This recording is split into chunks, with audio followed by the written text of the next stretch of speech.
안녕하세요. 오늘 나눌 말씀은 마가복음 9장 2절부터 13절까지이며 제목은 여기 있는 것이 좋사오니입니다. 가끔 건축이 예정되어 있는 곳을 지나다 보면 지어질 건물의 조감도가 그려져 있는 것을 볼 때가 있습니다. 조감도란 영어로는 bird's eye view라고 하는데 그 말의 뜻처럼 새가 하늘에서 바라본 것과 같이 높은 곳에서 아래를 내려다 보았을 때의 모양을 그린 그림입니다. 높은 곳에서 세상을 바라보면 바로 앞에서 보지 못했던 것들을 볼 수 있어서 사물의 실체를 정확하게 파악할 수 있습니다. 우리 믿음의 눈도 그렇게 볼 수 있다면 얼마나 좋을까라는 생각을 해봅니다. 그런데 우리의 삶은 하루하루 눈앞에 펼쳐지는 현실에 부딪혀 우리를 향하신 하나님의 뜻을 보지 못할 때가 참 많습니다. 지난 시간까지 살펴보았던 예수님의 제자들도 그러합니다. 베드로가 비록 주는 그리스도신이다 라고 고백을 했지만 정작 그가 바라보는 예수님은 현실적인 문제를 해결해 주실 세상의 왕으로만 보았던 것입니다. 그래서 예수님이 십자가 순환의 사역을 말씀하시자 그것을 받아들일 수 없었던 베드로는 정색을 하며 예수님께 책망하듯 항변했던 것입니다. 그 일이 있은 지 6일이 지난 다음에 예수님은 제자 중에 베드로와 야고보와 요한을 데리시고 높은 산에 올라가셨는데 그 산 위에서 일어난 사건이 오늘 본문입니다. 먼저 2절을 보겠습니다. 엿새 후에 예수께서 베드로와 야고보와 요한을 데리시고 따로 높은 산에 올라가셨더니 그들 앞에서 변형되사 예수님이 제자들과 함께 올라가신 산을 일반적으로 변화산이라고 부르는데 그것은 예수님이 그 산에서 변형되셨다고 해서 편의상 부르는 이름이고 성경에는 그냥 높은 산이라고만 기록되어 있습니다. 실제로 그 산이 무슨 산인지에 대하여는 다볼산과 헤르몬산이라는 두 주장이 있습니다.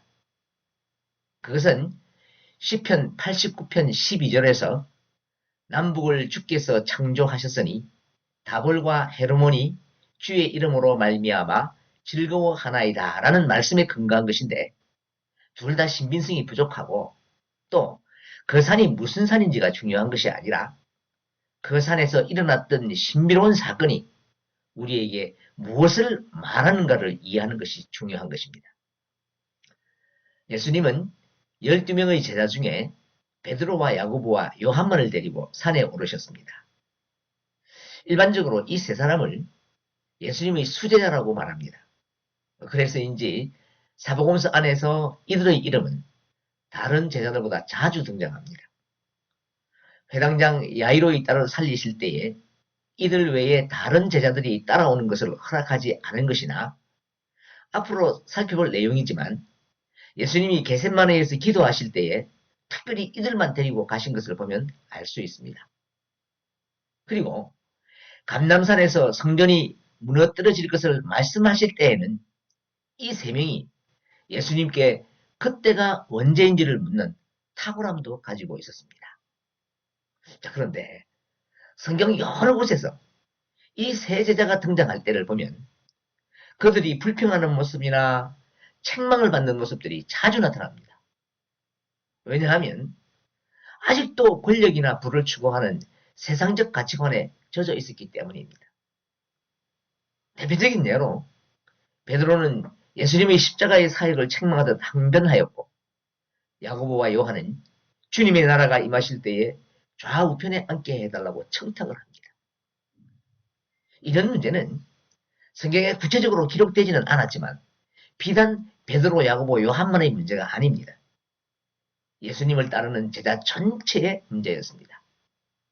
그래서 예수님이 이 세 제자를 산에 데리고 간 것은 그들이 수제자이기 때문이라기보다는 제자들의 대표로 데리고 간 것입니다. 그러므로 이들에게 하늘의 영광을 보여주신 것도 제자들 전체에게 보여주신 것입니다.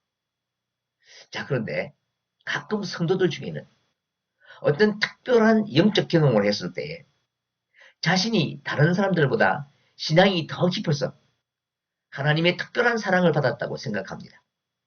물론 그럴 수 있습니다. 그런데 문제는 영적인 교만에 빠져서 그것을 은연중에 과시하며 자신을 드러내려 하는 것입니다. 그렇게 교만에 빠질 것이 아니라 오히려 겸손해져야 합니다. 하나님이 왜 나를 택하여 이런 체험을 하게 하시는지를 심각하게 고민하고 더 낮아지고 겸손해져야 합니다. 이것이 영적인 체험을 할 때 가져야 할 올바른 신앙인의 자세입니다.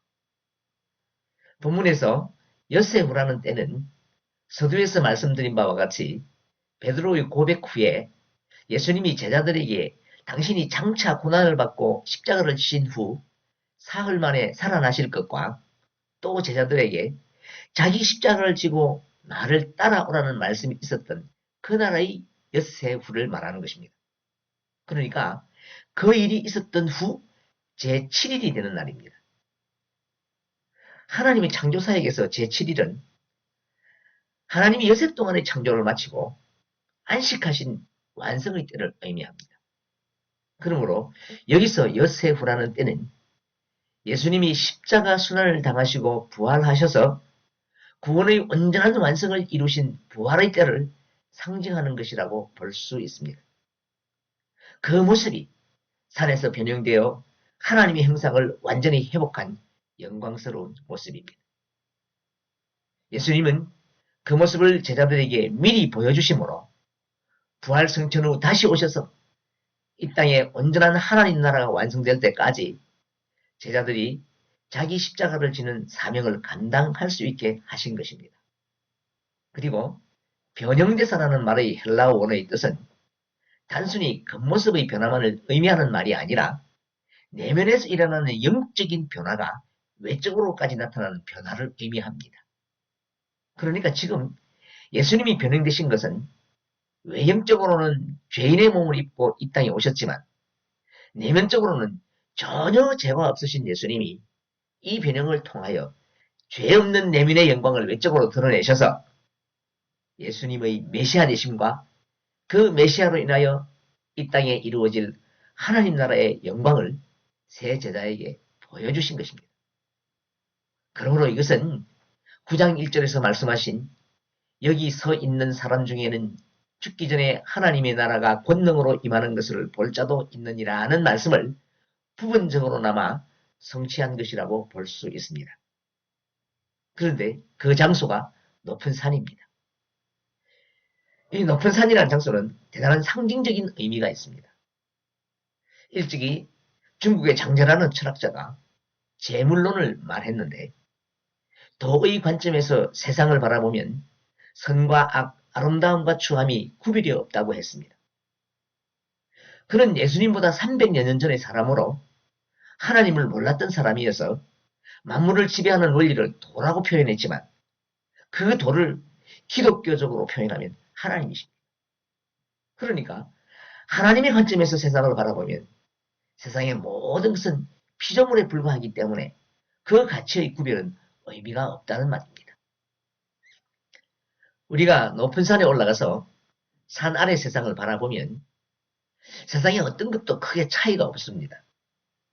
조금 크고 조금 넓게 보일지는 몰라도 산 위의 관점에서 보면 그저 산 아래의 동네에 불과한 것이죠. 하나님의 관점에서 세상은 그런 곳입니다. 그런데 산 아래 세상 속으로 들어가 보면 그 조금의 차이로 도토리 키재기를 한다고 온통 쏟아납니다. 그러다가 작은 권력이나 부라도 얻게 되면 그것을 무기 삼아 세상을 지배하게 됩니다.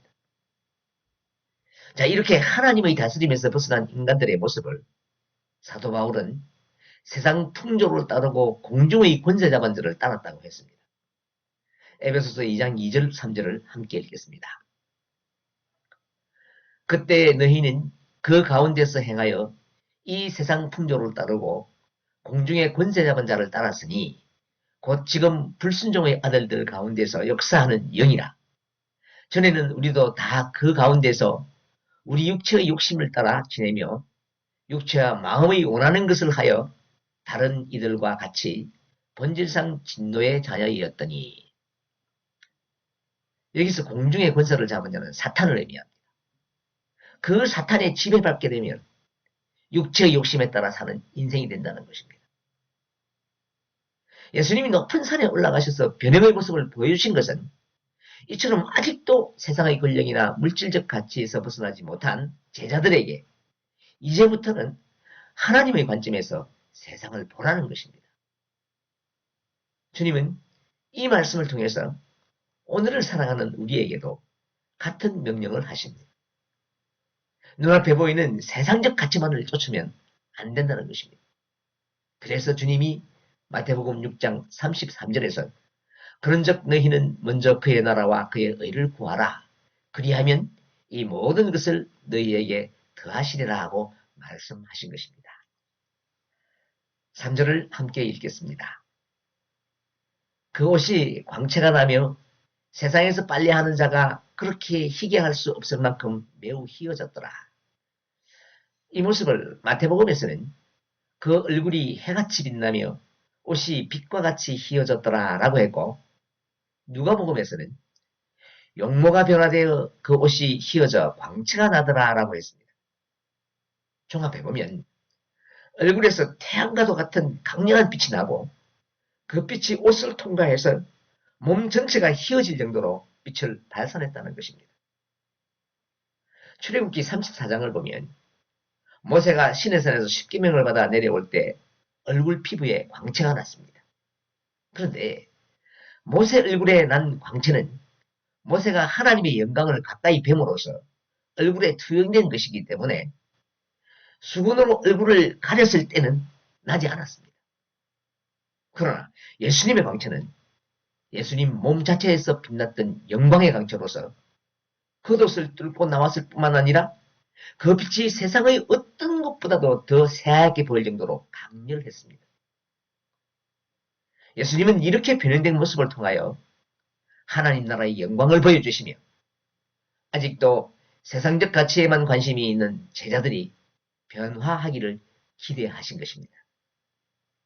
하지만 제자들은 그 의미를 깨닫지 못했습니다. 4절부터 6절까지 함께 읽겠습니다.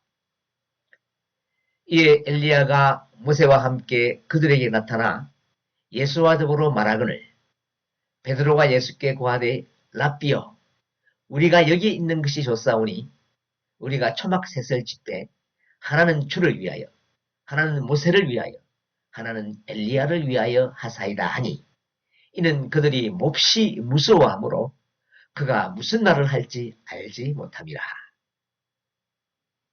엘리야는 죽음을 보지 않고 성천한 선지자이며 유대인들이 다시 올 것으로 대망하는 선지자나 예언자의 대표적인 인물이고 모세는 하나님의 율법을 받아 전해준 사람입니다. 예수님이 이들과 대화를 했다는 것은 율법과 선지자로 대표되는 구약 성경을 결코 부정하거나 폐하지 않는다는 사실을 보여주며 더 나아가서는 예수님이 율법과 선지자들이 예언했던 바로 그 메시아이자 그 예언들을 성취하실 분이라는 사실을 분명히 보여주신 것입니다. 그리고 이 사실은 이미 예수님이 마태복음 5장 17절에서 말씀하셨습니다. 내가 율법이나 선지자를 폐하러 온 줄로 생각하지 말라. 폐하러 온 것이 아니요 완전하게 하려 함이라. 그런데 이 제자들은 제사에는 관심이 없고 제밥에만 관심이 있습니다. 예수님이 모세와 엘리야와 더불어 대화를 하는 광경과 얼굴이 해같이 빛나며 옷이 광채가 나는 황홀한 광경을 보고 초막셋을 짓고 그냥 여기 있읍시다 라고 말한 것입니다. 그런데 이 말을 몹시 무서워서 무슨 말을 할지 알지 못해서 했다고 합니다. 여기서 몹시 무서워함으로 해당하는 헬라어의 원형은 엑스포버스인데 이것은 하나님을 본 인간이 본성적으로 갖는 격심한 두려움의 상태를 나타내는 단어입니다. 그러니까 베드로와 제자들은 예수님의 영광스러운 모습을 보고 느껴지는 기쁨과 함께 실적인 권위 때문에 오는 두려움 때문에 무슨 말을 해야 할지 모르는 혼란한 상태에서 오직 눈에 보이는 황홀한 광경에만 관심을 가진 것입니다. 그런데 예수님이 엘리야와 모세와 나눈 대화 내용은 제자들이 본 모습과는 전혀 다릅니다. 누가복음 9장 31절을 함께 읽겠습니다. 영광 중에 나타나서 장차 예수께서 예루살렘에서 별세하실 것을 말할세. 지금 예수님은 엘리야와 모세와 더불어 인류의 죄를 대속하기 위해 당신이 십자가에서 죽어야 할 일에 관한 이야기를 하고 있었던 것입니다. 그런데 베드로, 야고보, 요한의 귀에는 그 소리가 들리지 않았습니다. 그들에게는 오직 산 위에 펼쳐진 영광만 보일 뿐이었습니다. 그 황홀한 광경에 취해서 그 영광의 모습 안에 있는 진실을 보지 못했던 것입니다. 베드로는 불과 일주일 전에 주님의 십자가 순환 예고를 듣고 항변하다가 사탄이라는 말까지 들으며 하나님의 일보다는 사람의 일을 생각한다는 질타를 받았음에도 불구하고 또다시 사람의 일을 생각하는 말을 한 것입니다. 사랑하는 여러분, 혹시 이 모습이 우리의 모습은 아닌지 다시 한번 우리 믿음의 상태를 돌아보아야 합니다. 십자가 없는 영광만 구하는 것이 보편적인 인간의 모습입니다. 그래서 온전치 못한 사람들은 고난의 이야기는 듣지 못하고 산 위의 영광만 보고는 은혜를 받았다고 자랑합니다. 분명히 기억하셔야 합니다. 산 위에서 보여주신 영광은 주님께서 십자가를 지신 이후에야 온전히 얻어지는 것입니다. 그래서 사도 바울이 로마서 8장 17절에서 우리가 그와 함께 영광을 받기 위해서 고난도 함께 받아야 할 것이니라 라고 한 것입니다. 물론 우리가 신앙생활을 하면서 때로는 감격의 눈물을 흘리며 세상이 주는 기쁨보다 더 강한 희열을 느낄 때가 있습니다. 그러나 그것이 신앙생활의 전부가 아닙니다. 그 감격 이전에 먼저 우리가 져야 하는 멍해가 있다는 사실을 반드시 기억해야 합니다. 7절을 보겠습니다. 마침 구름이 와서 그들을 덮으며 구름 속에서 소리가 나되 이는 내 사랑하는 아들이니 너희는 그의 말을 들으라 하는지라. 산 위에서의 마지막에 구름이 그들을 덮었습니다. 성경에서 구름은 주로 하나님의 임재와 관계가 있습니다. 모세가 하나님을 만날 때에 하나님의 영광이 구름 속에서 나타나서 만났고 하나님은 구름 속에서 장막에 내려왔습니다. 또 솔로몬이 성전을 건립하고 하나님께 바쳤을 때에 구름이 성전을 덮었습니다. 뿐만 아닙니다. 예수님이 부활하셔서 성천하실 때에도 구름이 가렸고 또 그렇게 본 모습 그대로 다시 오신다고 사도행전 1장에 기록하고 있습니다. 그러니까 산 위에 구름이 덮였고 그 속에서 들려온 이는 내 사랑하는 아들이니 너희는 그의 말을 들으라 하는 소리는 하나님의 말씀이라는 것입니다. 하나님이 이 말씀을 통하여 예수님이 메시아라는 사실을 제자들에게 확인시켜 주신 것입니다. 그런데 하나님은 이미 1장 1절에서 예수님을 자신의 아들로 선언하셨습니다. 하지만 그때의 선언은 아들이신 예수님에게 주어진 것이지만 지금 하신 말씀은 제자들에게 하시는 명령입니다. 더 이상 그런 황홀경에 취해 있을 것이 아니라 죽음을 준비하고 있는 예수님의 명령에 복종하라는 것입니다. 예수님의 명령은 바로 예세전에 자기를 부인하고 자기 십자가를 지고 나를 따를 것이니라 하는 말씀입니다. 그러므로 산 위에서의 체험한 영광은 산 위에 머물기 위한 경험이 아니라 산 아래 세상에서 십자가를 지기 위한 것입니다. 이것이 하나님의 은혜를 체험한 성도들이 가져야 할 자세입니다. 9절을 읽겠습니다. 그들이 산에서 내려올 때에 예수께서 경고하시되 인자가 죽은 자 가운데서 살아날 때까지는 본 것을 아무에게도 이르지 말라 하시니, 조금 전에 그의 말을 들으라는 하나님의 음성을 들었음에도 지금 제자들은 예수님의 말씀을 전혀 알아듣지 못합니다. 그래서 예수님이 인자가 죽은 자 가운데서 살아날 때까지는 본 것을 아무에게도 이르지 말라고 하신 것입니다. 왜냐하면 산 위에서 보여주신 모습은 예수님의 고난과 죽음 뒤에 오는 부활의 영광을 미리 세 명의 제자에게 보여주신 것입니다. 그런데 제자들이 주님의 순환과 죽음과 부활도 제대로 이해하지 못하면서 그 영광스러운 장면을 부활 전에 미리 말해버리면 메시아의 고난과 영광의 심오한 진리가 왜곡되어 전해지기 때문입니다. 그렇게 되면 십자가의 대속이 없는 영광만을 기대하는 잘못된 신앙이 전해질 수 있기 때문입니다. 그리고 이 말씀 안에는 제자들이 그리스도의 부활을 체험하고 난 후에야 비로소 확실한 그리스도의 증인이 될 수 있다는 의미도 내포되어 있는 것입니다. 그런데 제자들은 아직도 영적인 눈이 열리지 않은 것 같습니다. 10절입니다. 그들이 이 말씀을 마음에 두며 서로 문의하되 죽은 자 가운데서 살아나는 것이 무엇일까 하고, 예수님의 고난과 부활에 대해서는 여세전에 이미 말씀하셨습니다. 그런데 제자들은 아직도 세상적 가치에만 관심이 있었기 때문에 예수님의 죽음과 부활에 대하여 전혀 이해하지 못했습니다. 그러니 예수님의 죽음과 부활이라는 구속사적인 진리에 대해서 의문을 가질 수밖에 없었던 것입니다. 그래서 예수님께 질문합니다. 11절입니다. 이에 예수께 묻자와 이르되 어찌하여 서기관들이 엘리야가 먼저 와야 하리라 하나이까. 자, 제자들은 예수님이 살아나신다는 의미가 무엇인지 또 언제 부활할 것인지에 관하여 직접 묻지 않고 메시아가 오기 전에 엘리야가 먼저 와야 하리라고 하는 이유가 무엇인지를 물었습니다. 이 질문에는 제자들이 원하는 예수님에 대한 기대가 오롯이 담겨 있습니다. 그들은 예수님이 거듭된 가르침에도 불구하고 구세주로 오신 예수님의 본질에 대해 올바로 알지 못하고 여전히 정치적인 메시아이기만을 기대하고 있었습니다. 그런데 산 위에서 예수님과 말씀을 나누는 엘리야를 보고는 주님 앞에 오기로 한 엘리야가 왔으니 이제 그들이 바라는 대로 스승이신 예수님이 메시아로서 이스라엘을 구원할 왕이 되실 활동을 본격적으로 개시할 줄 알았던 것입니다. 그런데 주님은 또 죽음과 부활에 관한 말씀을 하시는 것입니다. 그래서 그것을 도저히 받아들일 수 없다는 의미로 이와 같은 질문을 한 것입니다.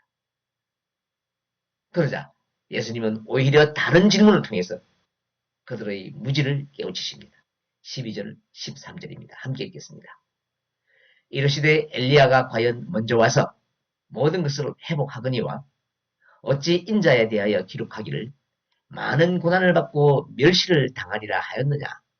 그러나 내가 너희에게 이르노니 엘리야가 왔으되 기록된 바와 같이 사람들이 함부로 대우하였느니라 하시니라.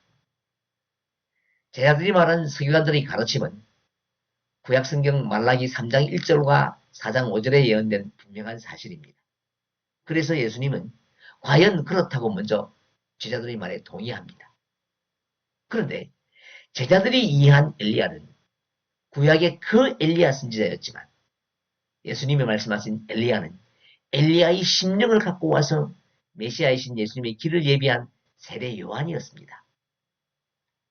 제자들의 엘리야에 관한 잘못된 인식이 결국 제자들이 고난이 아니라 영광만을 취하는 잘못된 메시아관을 갖게 된 원인이기도 합니다.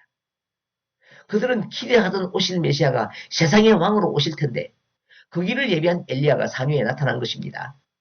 그래서 그들은 이제 드디어 기대와 소망이 이루어질 것으로 생각한 것입니다. 그러자 예수님은 이런 잘못된 기대를 바로잡아주기 위한 질문을 합니다. 그래, 맞다. 모든 것이 회복된다고 했다. 그런데 인자가 고난을 받고 멸시를 당한다는 기록은 왜 못 보느냐? 라고 질문을 한 것입니다. 여기서 핵심 단어는 회복입니다. 예수님이 말씀하시는 회복은 하나님을 떠난 이스라엘의 마음을 돌이키는 회복인데 제자들은 당시의 대부분의 이스라엘 사람들의 소망처럼 핍박받는 이스라엘의 회복을 기대한 것입니다. 그러니 회개의 세례를 베풀며 하나님과의 관계를 회복하라고 외쳤던 요한이 오리라고 한 엘리야로 왔음에도 인정하지 않았던 것입니다. 이제 말씀을 맺겠습니다. 사랑하는 여러분, 이제 믿음에 대한 우리의 생각을 바로잡아야 할 차례입니다. 혹시 나의 믿음이 오늘 제자들과 같은 믿음은 아니었는지, 나는 믿음이라는 이름으로 나의 욕구를 충족하려 하지는 않았는지, 그리고 그 육신의 욕구가 이루어질 것을 확신하는 것을 믿음이라고 잘못된 생각은 없는지, 아니면 십자가 없는 영광만을 소원하지는 않았는지를 자신에게 물어보아야 합니다. 믿음은 자기 확신이 아닙니다. 말씀이 육신이 되어 우리 가운데 거하시는 예수 그리스도의 명령에 충실한 것이 바른 믿음인 것입니다. 우리 마지막으로 로마서 10장 17절을 함께 읽겠습니다. 그러므로 믿음은 들음에서 나며 들음은 그리스도의 말씀으로 말미암느니라. 오늘도 말씀이 세워진 바른 믿음으로 세상을 이기는 복된 삶을 이어가는 저와 여러분이기를 축복합니다.